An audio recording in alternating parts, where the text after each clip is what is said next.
যতনে রাখিব। লেখিকা আফিফা ইফাত মেঘলা। কণ্ঠে আছি আমি আফরিন নাহার। পর্ব সংখ্যা 4।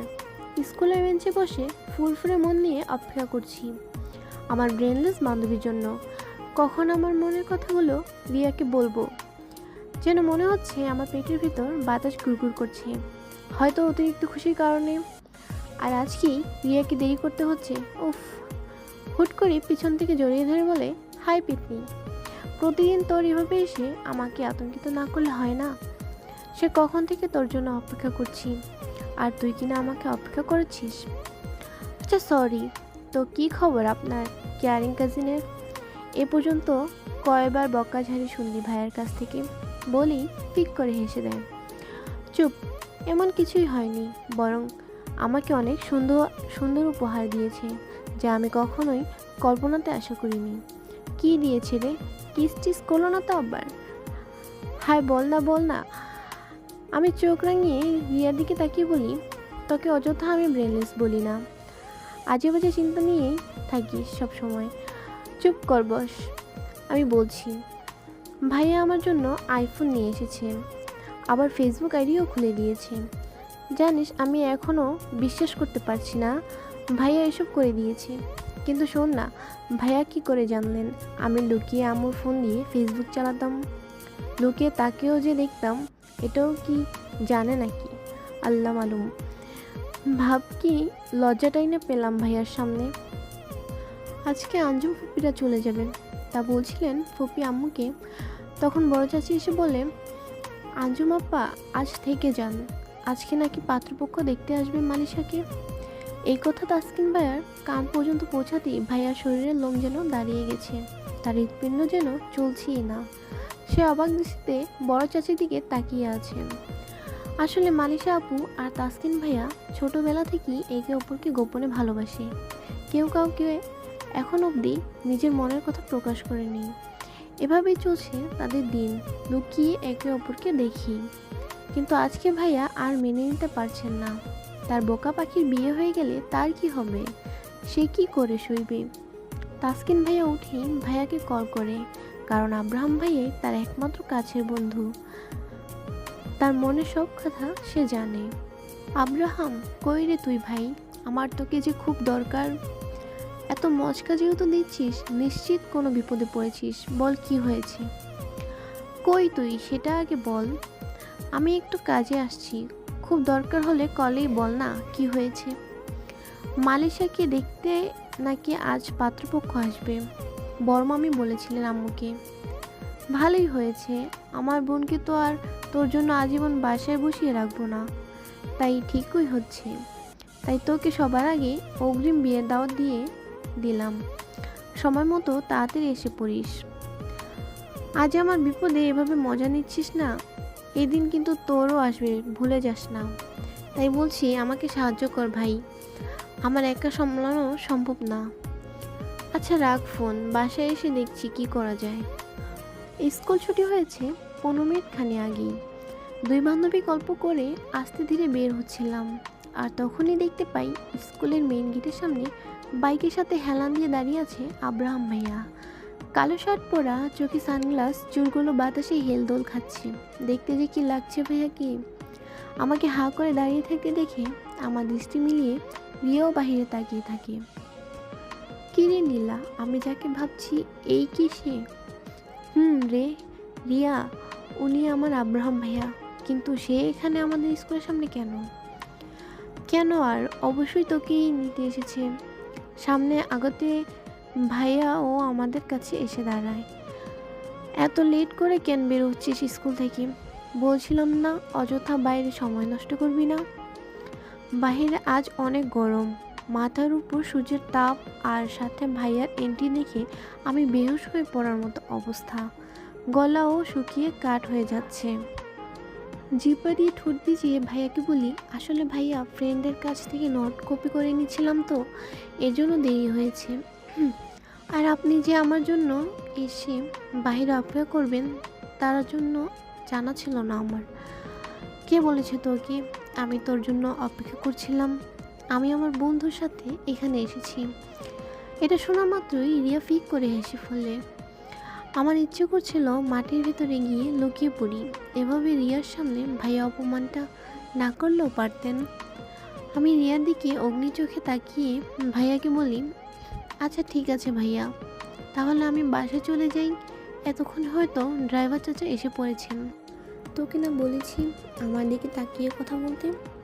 মনে মনে বলি, আপনার দিকে তাকিয়ে কথা বলা মানে টাওয়ারের দিকে তাকিয়ে কথা বলা এক সমান। তার মধ্যে যে কী রোদ, কী করে যে তাকাই। কোনোভাবে ভাইয়ার দিকে পিট চোখে তাকাই। ভাইয়া বলে, ড্রাইভার চাচাকে আমি পাঠিয়ে দিয়েছি। তাহলে আমি কি করে যাব ভাইয়া? আমার গাড়ি চেপে আর কি করে? আমি আর এই গিরগিটির সাথে কথাই বলবো না। রিয়ার সামনে আমাকে লজ্জার উপর লজ্জা দিয়ে যাচ্ছেন। ভাইয়া বলে, আচ্ছা তুমি সাবধানে বাসে যাও, আমি তোমার ফ্রেন্ডকে নিয়ে চলে যাচ্ছি। রিয়া আমার থেকে বিদায় নিয়ে কানের কাছে বলে যায়, যাও চান্দু, তোমার কেয়ারিং কাজিনের গাড়ি চেপে যাও, কালকে এসে সব বলবি, টাটা। আব্রাহাম ভাইয়া বাইকে বসে হেলমেট পরে আমাকে বলে, উঠে পড় পিছনে। আমি সাবধানতা বজায় রেখে ভাইয়ার বাইকে উঠে পড়ি, যেন কোনোভাবে আমি তার গায়ে গিয়ে না পড়ি। কিন্তু হঠাৎ করে বাইক স্টার্ট দেওয়াতে আমি বেসামালভাবে ভাইয়ার উপরে পড়ে যাই। তখন ভাইয়া বলে আমাকে, ভালো করে ধরে বস, না হলে এভাবে বারবার আমার উপরে এসে পড়বি। যাওয়ার পথে অনেক বাতাস থাকার কারণে আমার চুলগুলো বারবার আমার মুখে এসে পড়ছিল। তা ভাইয়া বাইকের লুকিং গ্লাস দিয়ে দেখে। তখনই আমাদের সামনে একটি মেলা দেখতে পাই। হুট করেই ভাইয়া বাইকটি থামিয়ে দেয়। নিচে নাম। আমি আস্তে ধীরে নিচে নেমে দাঁড়াই। ভাইয়া আমার হাত ধরে আমাকে নিয়ে মেলার ভেতর চলে যায়। মেয়েদের কসমেটিকের দোকানের সামনে দাঁড় করিয়ে যত ধরনের হেয়ার ক্লিপ ছিল আমাকে সব কিনে দেয়। 10টা কাটা ব্যান্ড, 3 প্যাকেট রাবার ব্যান্ড, দোকানে যতগুলো ক্লিপ ছিল সব নিয়ে নেয়। আমি অবাক দৃষ্টিতে তার দিকে তাকিয়ে আছি। এ কেমন পাগলামি? আরে ভাইয়া, আমার এতগুলো ক্লিপ লাগবে না, বাসায় আমার কাছে আছে। আব্রাহাম ভাইয়া বলে, এর জন্য তো মাথায় বাবুই পাখির বাসা বানিয়ে স্কুলে এসেছিস। কালকে থেকে যেন দেখি ভালোভাবে চুল বেঁধে স্কুলে যেতে। তাই বলে এতগুলো ব্যান? আব্রাহাম ভাইয়া বলে, তুই কি একা আমাদের বাড়িতে? আমার কি আর বোন নেই? তোর যদি নাই লাগে সাদিয়া নাদিয়াকে দিয়ে দিবি। কথাটা শুনে ভেবাচেকে খেয়ে গেলাম। কথায় কথায় অপমান করছে আজ। বাড়ির সামনে বাইক থামাতেই আমি 1 সেকেন্ডও দেরি না করে ভেতরে চলে যাই। বাসে ঢুকতেই মা আমাকে দেখে জিজ্ঞেস করে, এত দেরি হলো কেন আজ? আচ্ছা যাই হোক, আজ বাসে অনেক কাজ আছে, যা গিয়ে ফ্রেশ হয়ে নিচে নেমে আয়। কেন আম্মা, আজ কোনো মেহমান আসবে? তোর মালিশা আপুকে দেখতে আসবে পাত্রপক্ষ, তাই পুরো বাড়ি সুন্দরভাবে সাজিয়ে গুছিয়ে রাখবি। পিছন থেকে আব্রাহাম ভাইয়া এসে আমাদের সব কথা শুনতে পায়। কিচেনে ঢুকেই তার মায়ের কাছে গিয়ে জিজ্ঞেস করে, আম্মু আজ মালিশাকে দেখতে আসবে, আর তুমি আমাকে কিছু জানালে না যে? বাবা হুট করে ঘটক ফোন দিয়ে বলে, একটা ভালো পাত্র পেয়েছি, আর তারা আজই আসতে চায় মালিশাকে দেখতে। আব্রাহাম ভাই বলে, মালিশাকে জিজ্ঞেস করছো ওর কোনো মত আছে কিনা এই বিয়েতে? বড় চাচি বলে, এখানে মতের কিছু নেই, বিয়ের বয়স হয়েছে, তাই ভালো ছেলে দেখে বিয়ে দিয়ে দিচ্ছি। আমরা তো আর ওর খারাপ চাচ্ছি না। আর হ্যাঁ, মালিশাকে তোর মেজো চাচি জিজ্ঞেস করেছিল ওর কোনো আপত্তি আছে কিনা। মালিশা বলে দিয়েছে, আমাদের সিদ্ধান্তই ওর সিদ্ধান্ত।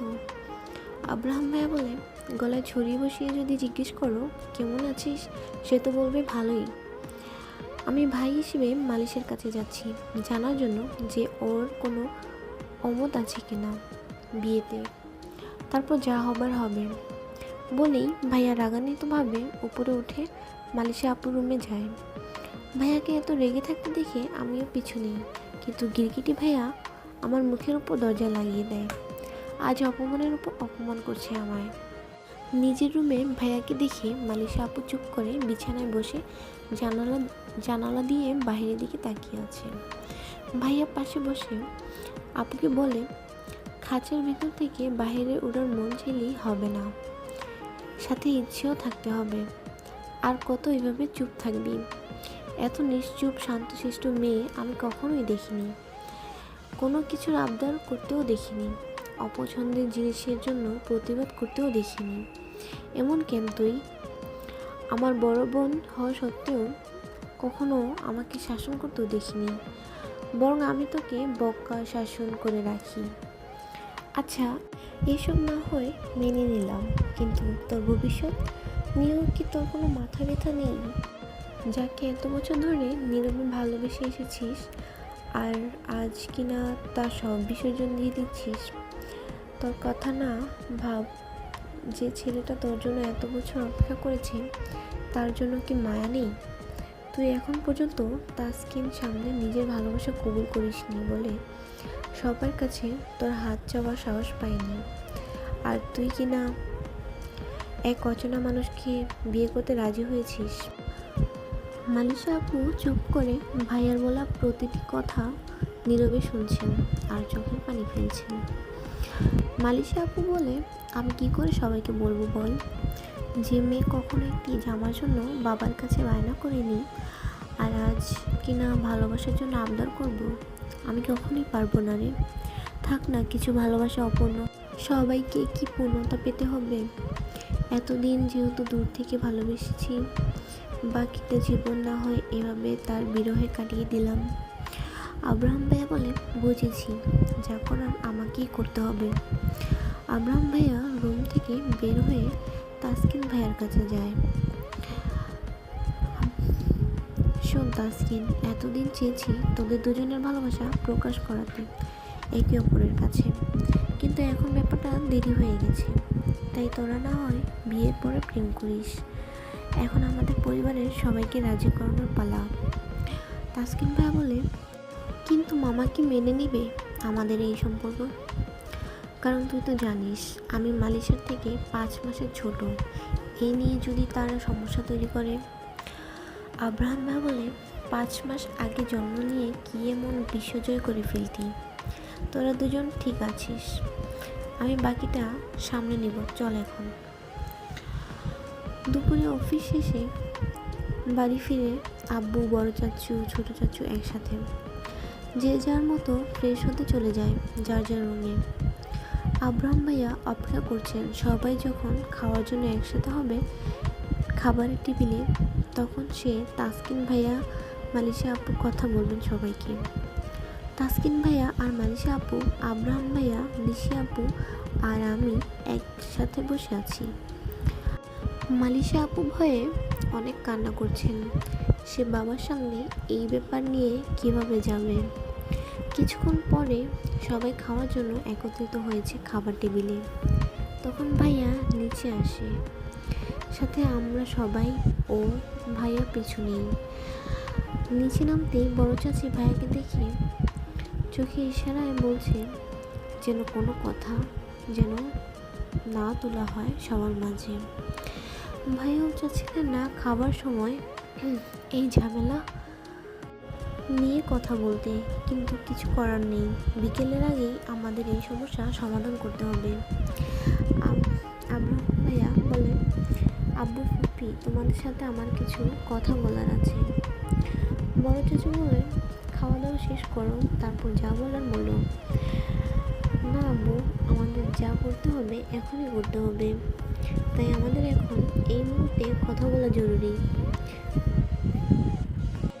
চাচু উঠে পড়ে টেবিল থেকে বলে, আসো ড্রয়িং রুমে, সেখানে বসে কথা বলি। বাড়ির সকল সদস্যরা যেন পায়ের মাটি নেই ভয়ে, কারণ সবাই জানে বাবা ছেলে কথা বলা মানে কোনো বিশ্বযুদ্ধ থেকে কম নয়। 8 বছর আগে বড় চাচুর সাথে ঝগড়া করে আব্রাহাম ভাইয়া দেশের বাইরে চলে যায়, তাই এখন সবাই আতঙ্কে আছে, আবার যেন তাদের মাঝে কোনো নতুনভাবে ঝামেলা না হয়। আব্রাহাম ভাইয়া বলে, শুনেছ হয়তো আজকে বিকেলে তোমার মেয়েকে নাকি দেখতে ছেলে বাড়ির মানুষ আসবে। চাচু বলে, তা আমি কেন, বাড়ির সকলেই জানে। সবাই যেহেতু জানে, মেয়ের মনের কথা কি কেউ জানে? কি চায় ও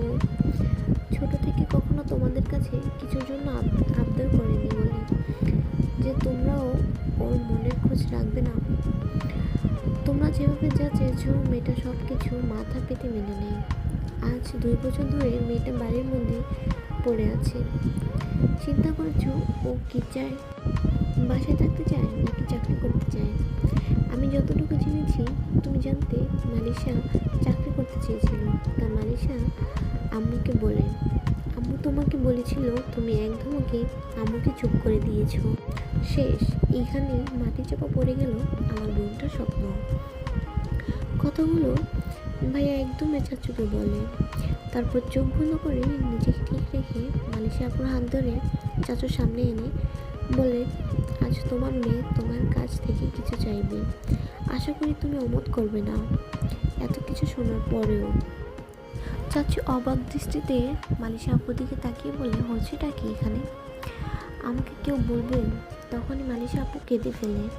চাচু আপুর কান্না দেখে রাগান্বিত চোখে আব্রাহাম ভাইয়ের দিকে তাকিয়ে বলে, নিজে তো ছোট থেকে আমার অবাধ্য ছেলে ছিলে, আর এখন কিনা আমার মেয়েটাকেও আমার বিরুদ্ধে নিচ্ছ। আমার আব্বু বড় চাচুকে ধরে বলে, আস্তে বড় ভাই, এভাবে উত্তেজিত হবেন না, অসুস্থ হয়ে পড়বেন। বড় চাচু বলে, তুই দেখছিস না ও ও কি যা তা বলছে আমাকে। আব্বু বললেন, আচ্ছা ঠিক আছে, শুনি না, আমার বাচ্চারা কি বলতে চাইছে। আব্বু মানিশা আপুকে জড়িয়ে ধরে বলে, কি হয়েছে মা, আমাদের খুলে বলো। আপু নীরবে শুধু কেঁদেই যাচ্ছে। আমি মানিশা আপুকে ধরে রাখি। তার পুরো শরীর যেন বরফে পরিণত হয়েছে। আব্রাহাম ভাইয়া চোখের ইশারায় তাসকিন ভাইকে সামনে এসে দাঁড়ানোর জন্য বলে। তাসকিন ভাইয়া বলে, আসলে মাম্মা, এখানে আব্রাহাম মানিশা কারো কোনো দোষ নেই। এই কাজটা আমার আরও আগেই করা দরকার ছিল। আমি আব্রাহামের দেশে আসার জন্য অপেক্ষা করছিলাম। তাসকিন ভাইয়া ফুপি আর বড় চাচুর দিকে তাকিয়ে বলে, আসলে মামা, আম্মু, আমি ছোটবেলা থেকে মানিশাকে ভালোবাসি অনেক। আমি সারা জীবনের জন্য মানিশাকে আমার করে চাই, যদি আপনাদের কারো অমত না থাকে।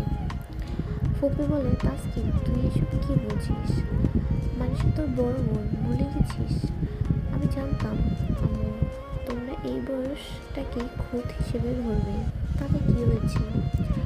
আমরা দুজনকে মেনে নিলেই তো হয়। বড় চাচু বলে, মানিশা, তাসকিন যা বলছে তা কি সব সত্যি?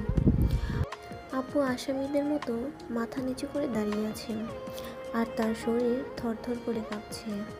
আমি আর মানিশা আপুকে ধরে রেখেছি, না হলে আপু যে কোনো সময় পড়ে যাবে।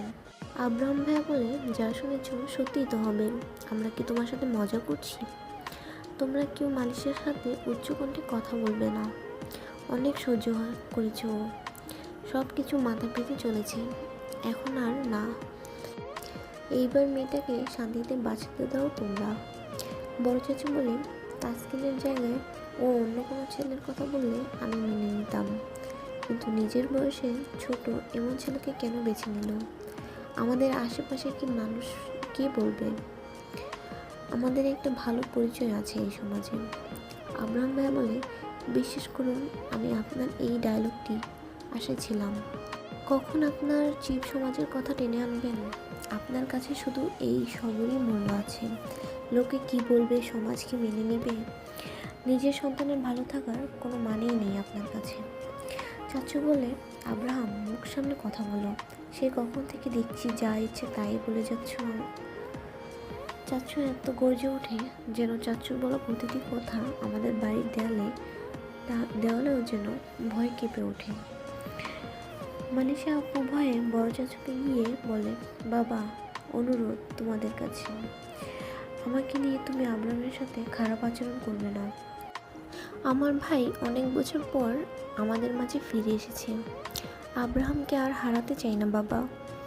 আব্রাহাম ভাইয়া বলে, আমার জন্য তোর চাওয়া ছেড়ে দিবি না। আমি এখন আর কারো কথায় কোথাও যাচ্ছি না। এই বলে আমার দিকে একবার ভাইয়া তাকিয়ে নিলেন। তাসকিন ভাইয়া বড় চাচুর পায়ের সামনে হাঁটু গেড়ে বসে পড়ে। মামা, আমাদের এভাবে আলাদা করবেন না। আমি কথা দিচ্ছি, আজীবন মানিশাকে ভালো রাখবো, সুখে রাখবো, যত্ন রাখিব, কখনো কষ্ট পেতে দিব না। ফুপ্পি নিজের ছেলেকে এভাবে কান্না করতে দেখে সে নিজেও কান্না করে দেয়। ফুপ্পি কাঁদছে, তার ছেলে মেয়ে সবই ওদের খুশিতে ফুপ্পির খুশি, তাই ফুপ্পিকে নিয়ে কোনো সমস্যা ছিল না। বড় চাচিরও না, বাড়ির কারোই ছিল না, শুধু বড় চাচু বাদে, তাকে নিয়ে যত ভয় সবার। আব্রাহাম ভাইয়া বলে, আপনাদের কাছে বয়সটাই কি সব? একটা মেয়ে সুখে থাকার কারণ কি বয়স, টাকা, এসব? যেখানে সুখ নেই সেখানে জমিদার বাড়ি থাকলেও শান্তি নেই। মানুষের ভালো থাকা, মানসিক শান্তি হচ্ছে প্রিয় মানুষের পাশে থাকা, ভালোবাসা থাকা। তোমরা যেমন বলো না টাকা ছাড়া সুখ নেই, তেমনি ভালোবাসা ছাড়া ঘর বাঁধা যায় না। আর যে জায়গায় ওদের বয়সে ডিফারেন্স মাত্র 5 মাসের, এই 5টা মাসের উপর কি সব ডিপেন্ড করে? বিয়েতে অমত দেওয়া, দুইটা মানুষের ভালো লাগা চাওয়া কোনো মূল্য নেই?